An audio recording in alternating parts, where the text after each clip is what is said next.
Hi everyone, Seelan அகாடமியோட 30 days 30 skills ப்ரோக்ராமில் இன்றைக்கி நாங்கள் 11வது நாளில் இருக்கிறோம். ஸோ இன்றைக்கி நாங்கள் பார்க்க போகிறது வந்து creativity skill. Okay, so creativity ரிலேட்டடான அந்த ஸ்கில் ரிலேட்டடாக தான் பார்க்க போகிறோம். ஸோ இது வந்து எப்படி நாங்கள் இந்த க்ரியேட்டிவிட்டி நாங்கள் டெவலப் பண்ணிக்கொள்வது, ஸோ க்ரியேட்டிவிட்டினா என்ன, ஸோ இதிலிருந்து தான் நாங்கள் வந்து பார்க்க போகிறது. ஸோ மெயினாக வந்து போல்டாக நீங்கள் திங்க் பண்ணணும், நீங்கள் டிஃபரெண்ட்டாக திங்க் பண்ணணும், ரைட்? ஸோ நீங்கள் அதை திங்க் பண்ணி ஒரு அவுட்புட் ஒன்று கொடுத்தோன்னே அது ஒரு மெஜிக் மாதிரி இருக்கணும். ஸோ அவ்வளோ யூனிக்காக இருக்கணும், ரைட்டா? ஸோ இதுதான் முக்கியமான பார்ட்டாக இருக்குது. அப்போ இதில் வந்து இந்த க்ரியேட்டிவிட்டின்னு சொல்கிறது வந்து புதிய ஐடியாஸ் எடுக்கிறது, சரியா? புதிய ஐடியாஸ், ஸோ புதுசாக ஏதாலும் ஃப்ரெஷ்ஷாக இல்லாட்டி டிஃப்ரெண்ட்டான ஐடியாஸ் நீங்கள் எடுக்கிற. ஸோ அதே போல் ஐடியாஸை வந்து 2-3 ஐடியாஸ் வரும். ஸோ எல்லாம் மிக்ஸ் பண்ணி ஸோ அதை வந்து ஒரு அவுட்புட்டாக கொடுக்குறது, ரைட்?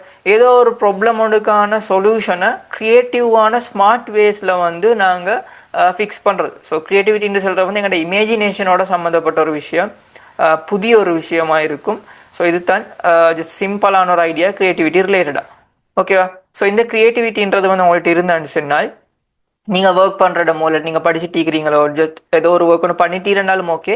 ஸோ அது வந்து உங்களுக்கு பெட்டராக ஃபீல் பண்ண வச்சும் இந்த க்ரியேட்டிவிட்டி இருந்தாண்டா பெட்டரான அவுட்புட்டை கொடுக்கலுமா இருக்கும், ரைட்டா? ஸோ நீங்கள் ஒரு டீமில் இருக்கிறேன்னு சொன்னால் உங்கள்கிட்ட இந்த க்ரியேட்டிவிட்டி இருந்தாலும் ஒரு பெஸ்ட்டான டீம் மெம்பராக நீங்கள் வருவீங்க. உங்கள்கிட்ட புதிய புதிய ஐடியாஸ் இருக்கிறதால, ஓகேவா? ஸோ உங்களோட ஹாப்பினஸ் கான்ஃபிடென்ஸை பூஸ்ட் பண்ணும். உங்களுக்கு விளங்கும், நான் வந்து ஏதோ ஒன்று புதுசாக செஞ்சுட்டிருக்கிறேன், என்னாலேயும் ஒரு அவுட்புட்டை கொடுக்கலாம் அப்படின்னு சொல்லி, ரைட்? பெரிய பெரிய ப்ராப்ளம்ஸ் எல்லாம் வந்து இந்த க்ரியேட்டிவிட்டி மூலமாக வந்து உங்களுக்கு ஈஸியாக சால்வ் பண்ண மாதிரிக்கும் என்றது புதிய புதிய ஐடியாஸ் வரன்றனால, ஓகேவா? ஸோ நீங்கள் ஒரு யூனிக்கான ஒரு பர்சனாக விளங்குவீங்க இந்த க்ரியேட்டிவிட்டி இருந்தாங்க. ஸோ இதை நீங்கள் எப்படி டெவலப் பண்ணிக்கொள்கிறேன்னு சொன்னால், உங்களுக்கு நீங்களே முதலாவது கொஷன் பண்ணிக்கோங்க. இதெல்லாம் ஒரு ப்ராப்ளமோட ஏதோ ஒன்று இருந்தாண்டா சரியா? ஸோ இப்படி மாறினா என்ன நடக்கும், அப்படி ஆகினா என்ன நடக்கும் அப்படின்னு சொல்லி நீங்கள் கொஷன் பண்ணிக்கொண்டே அதுக்கான ஆன்சர்ஸையும் எடுங்க. ஸோ அந்த டைமுக்கு உங்களுக்கு புதிய புதிய ஐடியாஸ் வரும், ஓகேவா? ஸோ புதிய விஷயங்களை ட்ரை பண்ணுங்க, ரைட்? இதுக்கு முந்தி செஞ்சில்லாதெல்லாம் வந்து ஜஸ்ட் ட்ரை பண்ணி பாருங்க, ஓகேவா?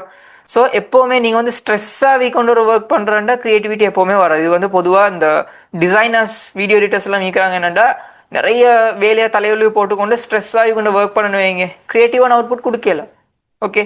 ஸோ டிசைனிங் எல்லாம் பண்ணுறோன்னா க்ரியேட்டிவான அவுட்புட் வேணும்னு சொன்னால் எப்போவுமே நாங்கள் வந்து ரிலாக்ஸாக இருக்கணும், ஸ்ட்ரெஸ் இல்லாமல் இருக்கணும். அப்போ தான் க்ரியேட்டிவான அவுட்புட்டை கொடுக்கலும், ஓகே? ஸோ அதே போல் நிறைய எக்ஸ்ப்ளோர் பண்ணுங்கள், புதிய புதிய ஐடியாஸ் எடுத்தவங்களுக்கு வந்து ரிலாக்ஸாக ஒர்க் பண்ணலும்.